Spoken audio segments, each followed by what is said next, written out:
Welcome into the Toronto Sports Rush right here on the Bet Rivers Network. Remember to like and subscribe. We've got a lot of great content for you. EJ Hradek here today and joined by one of the real good guys in hockey, great goalie for many, many years, one of the terrific broadcasters as well, Kelly Hrudey. Kelly, thanks so much for taking some time today. We're both down here in Raleigh at the Stanley Cup Finals, so we appreciate you taking a few moments. Yeah, my pleasure, EJ. Always great chatting with you. Well, I will start. We'll get to the game one of the final and some of what's going on here, but I do want to kind of catch up and get your thoughts on some of the many things that have gone on with the Toronto Maple Leafs in the last, several weeks since the end of the regular season. There's been so many changes. Right now, they're looking for a head coach. I mean, that's certainly something that's on the agenda for John Scheike and Matt Sundin. Not that you would have names necessarily, but what type of guy do you think would be a good fit for a team like Toronto that we're still trying to figure out if they're rebuilding or if they're trying just to retool? Okay, that's a great question. And I've been trying to go over this whole thing with the Leafs for months now. And I remember, I can't remember the last time you and I chatted about this, but I remember for many years when because I do like the Leafs team. I like their structure. I like the players they have. And for many years, they'd always get off to a slow start. And I'd always say in around mid-November, don't worry, they're going to be good. They're fine. And this year, for whatever reason, in mid-November, I was like, I don't like this team for some reason. I don't think that they're going to pull themselves out of it. I couldn't put my finger on it. It was frustrating, I think, not only for people like you and I in the media to try and understand this, but I'm sure the fans and the organization. I've known Brad Treliving for a long, long time. Yeah. I can't imagine how difficult it was for Brad. He's such a great guy and a deep thinker, and to see that whole thing unfold. And so now you asked a question about a good coach, and I've heard all the candidates, and it was funny. I think was it 2 nights ago or last night? Elliot mentioned Patrick Waugh, and a big smile came on my face because I've got a lot of history with Patrick, and I'm thinking, okay, here's a guy that we all know is a tremendous goaltender. He really believed in himself. And then when he came back as a coach with the Islanders, I liked, and I think I chatted with him once or twice. I liked how he talked a lot about when he was away last time, before he got the Islander job, he had to learn to become a lot more humble. And that's what we saw, right? In his time with the Islanders. He was like very gracious. I remember he came on our show a couple of times and did a bit with Elliot, teasing me, and it was just really good. And so I'm kind of biased because I'd like to see maybe Patrick get another opportunity. I think he'd be great in a market like Toronto. He understands the Canadian market after all those years with the Canadians. And I do think he's a good coach. And so with that talent group, and he understands talent, he is one of the most talented goalies ever. So I don't know. I'm kind of leaning towards that direction, but who knows? It can go in any other direction, right? Yeah, that's for sure. And I'm just curious because, I mean, again, you're right. Patrick Waugh was a great player. And they often say sometimes great players oftentimes don't make great coaches because things that they did that were easy for them are not easy for everyone else. And, I think you bring up a great point is that Patrick was out of it for a while and had to go back and kind of work his way back through and get another opportunity. And I think it's a lot of times, Kelly, as a coach, you're only as good as the other players that you have. And the Islanders had some holes, and it didn't really work out. But Toronto was a big picture place. Patrick is obviously a big personality. I guess he can handle that. I mean, I think it would be fascinating to see him in Toronto myself. Well, and I just think of the way that he worked with the young guys on the Islanders, and now that the Toronto Maple Leafs are going to have first overall pick, I mean, I just think that he would be really good in that situation. Like, I just think that he just gets the whole thing right now, and they've got a lot of stars on the Leafs, and sometimes you have to deal, well, not sometimes, every time you have to deal with them differently than the other players, and Patrick understands that mindset. Kelly, when I think of this team and you're talking about they went off the rails last year early and you got the feeling, and I think a lot of people did, like this is just not going to get itself righted. No. For me, the issue there was a couple of different ones, but one of the biggest ones was that defense. It just was an older group, and Tanev is an older guy, and he missed most of the year. So Yeah. now you're hoping that he can come back and play well. I mean, I think that's got to be the area of focus for John Shaika and his new management team is finding ways to upgrade that defense, to make it younger, to make it faster, however they can do it. And it's not easy, as you know, because those kind of good players just do not grow on trees. Well, and that position has been changing rather quickly. Would you agree? You Yes. look at all these young defensemen coming in, and they're different than they used to be. And I'm not suggesting you still need those big rugged guys Mm-hmm. that can eat up minutes, but you need guys that can move the puck and skate the puck out of trouble. And all these young, dynamic, offensively gifted defensemen that are being raised right now. That's what you need. You need one or Mm-hmm. two of those for sure.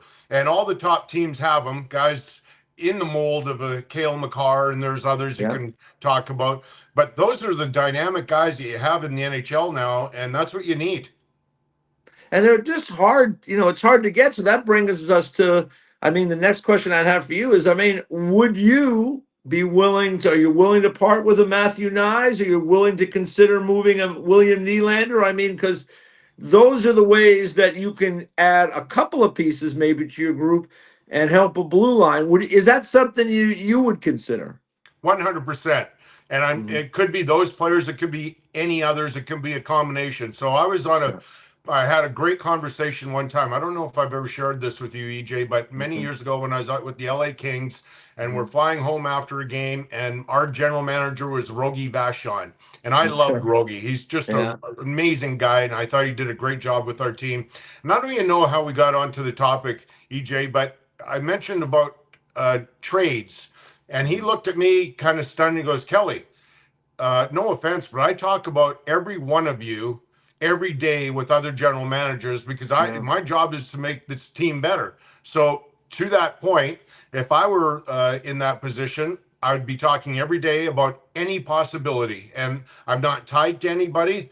Chaika is not tied to anybody. He can make any trade that he wants, and he would have less interest or less ownership of that player, so to speak, because he didn't draft anybody. So I think, yeah, I'd be out there and I would be, yeah, trying to find anything, any way Yeah. to get better.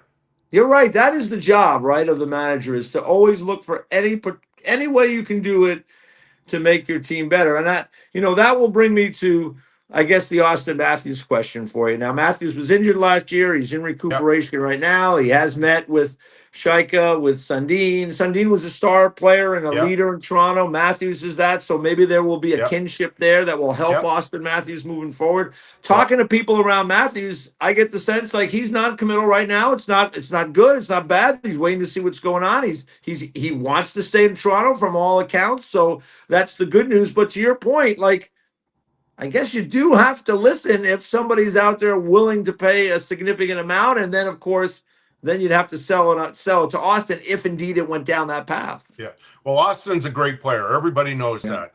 And Yep. he's a special talent. And if he can get back to, who knows, 50 goals a year, Yeah. because his 200-foot game is really good, right? He Yep. cares about defensive hockey. He cares about blocking shots. He cares about all the things that great players do, not just offensive guys. So maybe he's not a 70 goal scorer, but maybe he's a great 50 or 45 goal scorer.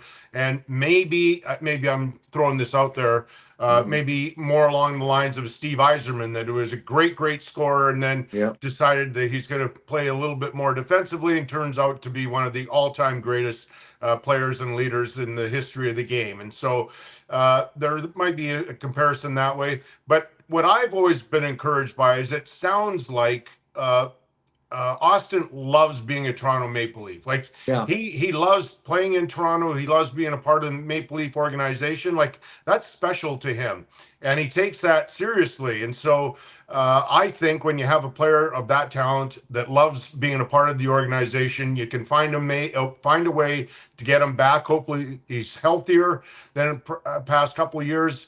But I think moving forward, he is one of the foundations. Kelly, you played and you've been around some great players. And, as a player, you played with Wayne Gretzky, among many others. And then as a broadcaster, you've seen guys come and go and guys who are great.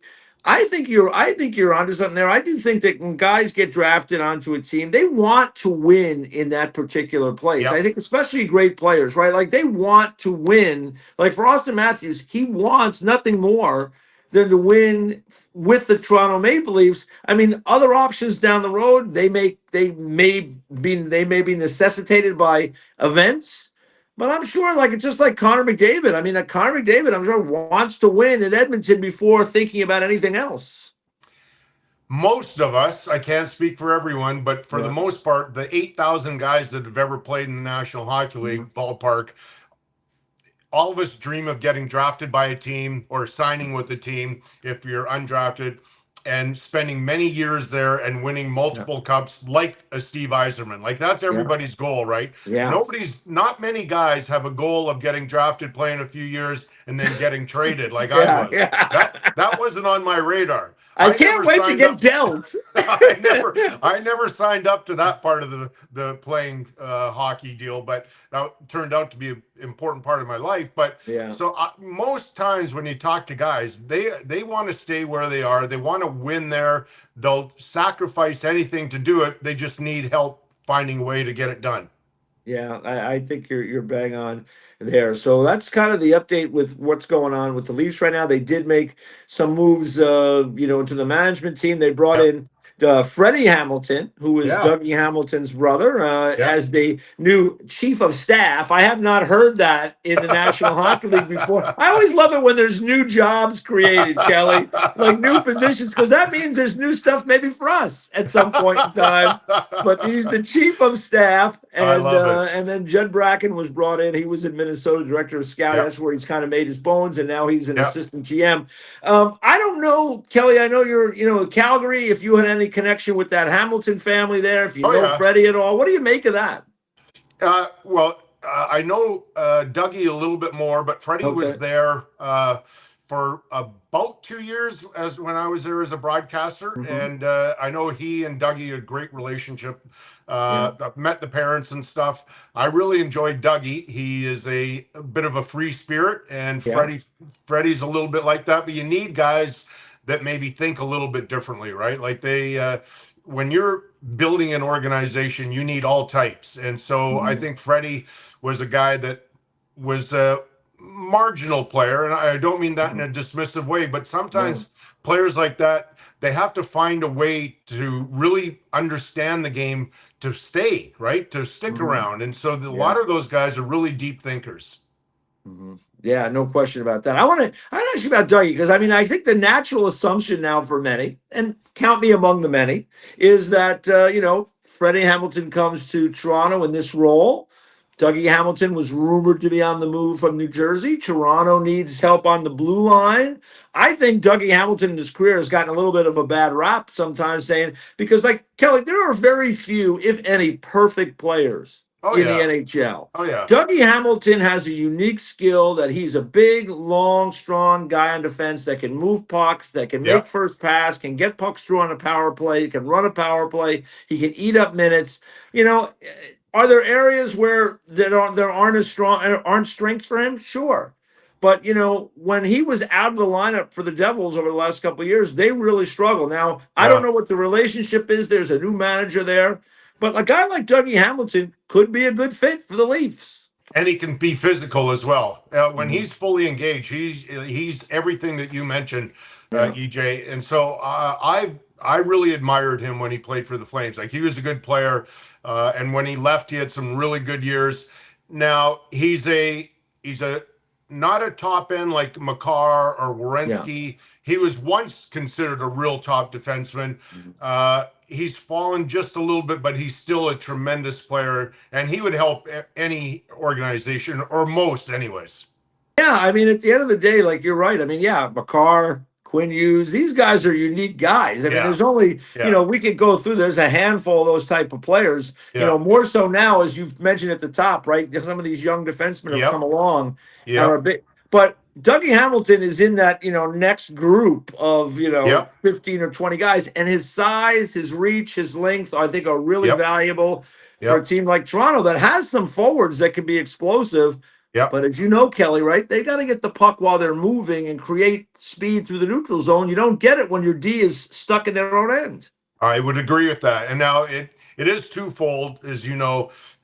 Sometimes the forwards get stretched out and they're Yeah. not as close and they're not as supportive. Like I'm a Yeah. big fan of different kinds of breakouts. You need different kinds. You need set Yeah. plays and so on. But there's nothing wrong with having set plays coming out of your own zone when the defense only has to make a 7 or 8 foot pass and Yeah. everybody's connected, right? And then the centerman is close to the winger, and then there's another 8 foot pass, and then you move up the ice that way, and then the D join the rush, and I'm a big fan of that kind of hockey as well. Yeah, well. Listen, when you're playing that kind of hockey, you're usually playing this time of year, and Yes. we got two teams with Carolina and Vegas that are slugging it out now. They threw one Yep. game. I'll ask you about Mitch Marner. We'll make that transition from the Leafs because, like, everybody's talking about Marner. He's having this great playoff. Even like even last night, I don't think he was trying to block that shot, but he ended up blocking it and ended up being an important play. And the Vegas Golden Knights, they all raced right to him and hugged him and everything, which shows you that camaraderie which Right. winning teams have. But, give me your thoughts on Marner. And, I just think that Vegas has got a really strong team with the defense that moves the puck, and he's got Eichel, and they've got other players. I think the Carlson coming back is a huge plus. But give me your thoughts on Marner and why it's been kind of a breakout year, points-wise, production-wise, in the postseason. Well, for me, Kyle did a sit down with him in our pregame last night, Mm-hmm. and what I love most about it is that Marner had a chip on his shoulder. I love guys like that. They're kind of defiant. Like, yeah, as much success as he had in Toronto individually, because he is a crazy good player, Yeah. and he makes tons of money. There were highs and lows, right? And Yeah. lows were really low, and I felt for him all the time because he was under tremendous pressure.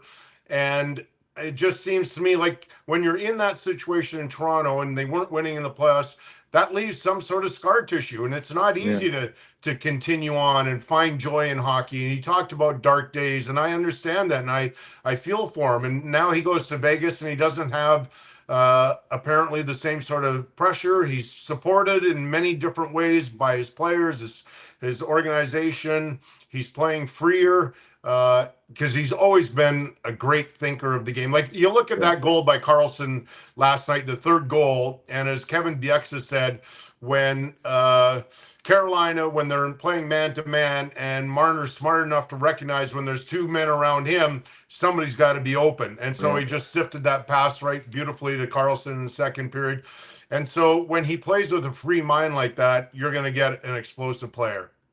Yeah, and it's been fun to watch him on the power play with Vegas like he's just so clever because he'll take that ice you give him to a point and he tries to draw you in, and then he's got just great vision. He's able to find guys open. I just think it's kind of a joy to watch him run that power play from the top. With 4 other forwards, right? So yeah. Well, he's so good defensively that you really don't think that it's that dangerous a situation. And so he's so good. And the one thing, like they really do use the bumper position really well on their power play as well. Because I'm not the biggest fan of that bumper position. It's got to be used perfectly almost to be effective, in my opinion. Teams in some cases overuse that position, so they do it really, really well. The one thing I would like to see Mitch Marner do is maybe shoot a little bit more. I'm sure he's heard it a ton, but because he's got a great shot, a tremendous shot, and I just know as a goaltender, when you've got a guy like that, but he's more prone to pass, it takes away one more dangerous option that he has. Yeah, I always like it, Kelly, when guys establish the shot. Yes, same. Because I think it opens other things up. And now, I'll ask you this question because you were a goalie and you see it from the crease out. Yeah. Like last night is a great example. Like Seth Jarvis had the puck in the right circle coming in. Like, listen, it's not the greatest angle, but he's got a great shot. Yeah. And, instead, and really with no deception, he kind of dropped his shoulder. He's trying to pass it back through the middle. I mean, the Vegas Yeah. Golden Knights are going to eat that stuff up. So I just think in the game now we have a little bit of an epidemic of trying to make those plays through the middle, particularly in the playoffs when those plays are not really there against good teams in the postseason. Isn't that usually when guys are pressing, when they try and make those so-called hope passes and passes that seem very unlikely to find a teammate? So when I look at that whole line with Aho and Jarvis and Svechnikov, it looks to me like, oh my gosh, they had a few looks last night, a few good touches. I know you were there. But for me, they have lost some confidence. And I know Rod Brindamore talked in our pregame show. Everybody knows that they know it. They've got to put up some points. And I don't know if they're going to find a way. I hope they do. I hope they do, and they make it a long series because they need those guys to produce. Yeah, like, what do you think? I mean, I just don't think they can win the series if those guys don't. It's not even just playing better. They have to produce some points because you just can't ask those other guys to be carrying the team for 4 rounds. That's right, because the other 3 lines have done a really good job, including their 4th line centered by Jankowski. Yeah. I mean, maybe Jankowski's line wasn't at their best last night, but throughout the playoffs, they've been a huge part of why Carolina has moved on every series. So I just think that for them to continue in this series, I know they're only down 1 game and there's 5-4, but Aho's line, he's a terrific player, Aho. He does a lot of great things offensively, defensively. In fact, Kevin Bieksa's son, Cole, Aho is his favorite player. So, but they've got to find a way, and it's hard. I mean, the history has proven that your first time this deep, and I know they've been to the conference finals a number of times before, it can wear on you. And if you're not producing, and that's what your job is, these playoffs sort of test you. And finally, when you break through, you have even greater success. Look at the guy who scored the game-winning goal last night, Tomas Hrudey. I mean, he had gone, I think it was 29 games without a goal. 29. Now, I think Carlson's return has helped free up Hrudey a little bit. I think that it's not a coincidence, but after the game, when he was asked about it a number of times, and he got to the point where he looked at us in the media room and said, hey, I don't think we need to ask these questions anymore.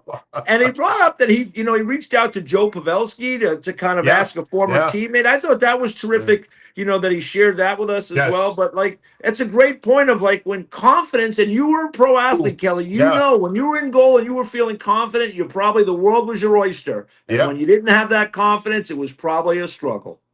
Well, and when you talk about a 29-game goalless stretch like Hrudey, I can relate because in 92-93, I got off to a great start, maybe my best start in my NHL career. I think it was my 10th year. And for whatever reason, I had some mental health issues that I didn't know at the time, but these thoughts got in my head. And then, EJ, I went into a ditch for 2 months. So I can relate to a 29-game goalless streak where you are just fighting yourself, trying to find a way to stay in the league. And even Tortorella kind of admitted that they tried to help him find his game. This was last night, but time was winding down. They couldn't give him much more time, right? He had to find it himself. But I love the fact that you mentioned that he had a long conversation with Joe Pavelski, one of the game's greats. And Joe was kind enough to help him and clear his mind because it was the very next game that he scored. All right, last thing for you, Kelly. We're game 1 is in the books. It was very entertaining. I think it's kind of a crushing loss for Carolina. You have a 2-0 lead. You're on home ice. Now you're fighting uphill in the series. You really have to win game 2. Do you think that this is do you think it's Vegas' year right now? It just seems everything has kind of rolled for them of late. I do. Vegas is my favorite in the series. Okay. Having said that, I still think this is a 6 or 7 game series, and I could see myself being wrong. That's how close I think it is. Yeah, I listen. These teams it was a great game last night. Yeah. Hopefully we'll continue with that. I always say styles make the fight. That's an old saying. And I think these two teams do have a little bit of different styles. They both had moments last night. We'll see where it goes. How about one more? How about the goalies? You're my goalie guy here. How were you with Hart and with Anderson? Well, first of all, I didn't think either goalie gave up a bad goal last night, even though 9 goals were scored. So that tells you how much talent is on the ice. Freddie gave up 5, and I have so much admiration for Freddie.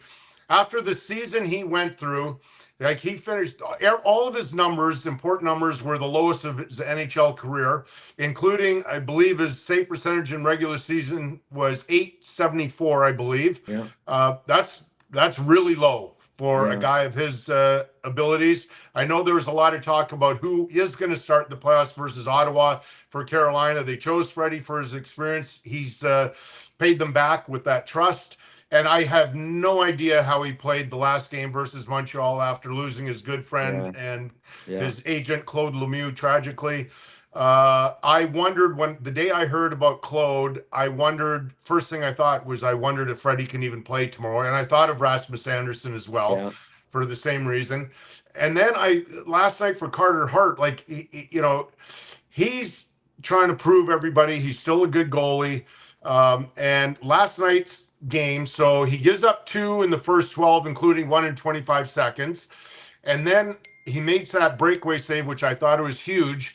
But then Vegas scores 3. They get a 3-2 lead. He gives up the goal to Stahl. No goalie likes to give up a goal when you've got a lead midway through the game. And then Vegas scores again, Howden, and then Hurricanes, Gostisbehere scores again. So I'm wondering, oh my gosh, how is Carter Hart going to fight through this? Because everything's a challenge. And then he makes the amazing save off Jarvis with, I think, 4 minutes to go. And then Hurdle scores a minute and something later. So every goalie's got his own mental challenges and fights through. You've got to fight through every game, even games where it seems though everything's hitting you. It's a battle until the final buzzer.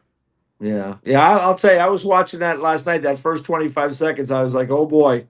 Yeah, that's not the way you want to start your first appearance in the Cup final. But he hung in there. He hung in there, and so did the Vegas Golden Knights. They have a 1-0 series lead. Did you notice, DJ, as soon as he gave up the goal and Vegas made a line change, that Rasmus Anderson was the first guy off or onto the ice, and he went down and patted his goalie, and Mitch Marner jumped onto the ice as part of the 5 new men, and he went directly to Carter Hart to tap him on the pads too. That did not go unnoticed by me. Yeah, well, listen, those are the little things that tell you about the fabric of a group of players and the bond. As your old coach, Al Arbor, once said, I remember, they don't play for me, they play for each other. And when you got that going, you got a great chance. Al is a pretty humble man, because I think it's safe to say we did play for Al too. Well, that probably was true too. Yeah. Kelly, listen, thanks so much for the time. I always love talking to you. Hopefully I'll see you over at the rink tomorrow. Got it. Listen, have a great rest of the day, and enjoy the final, and we'll be talking to you soon. You got it. Thanks, EJ. It's always a pleasure to chat hockey with you. Thanks, buddy. That's Kelly Hrudey right here on the Toronto Sports Rush. Make sure to like and subscribe. Great content for you all the time. Have a great rest of your day, everyone.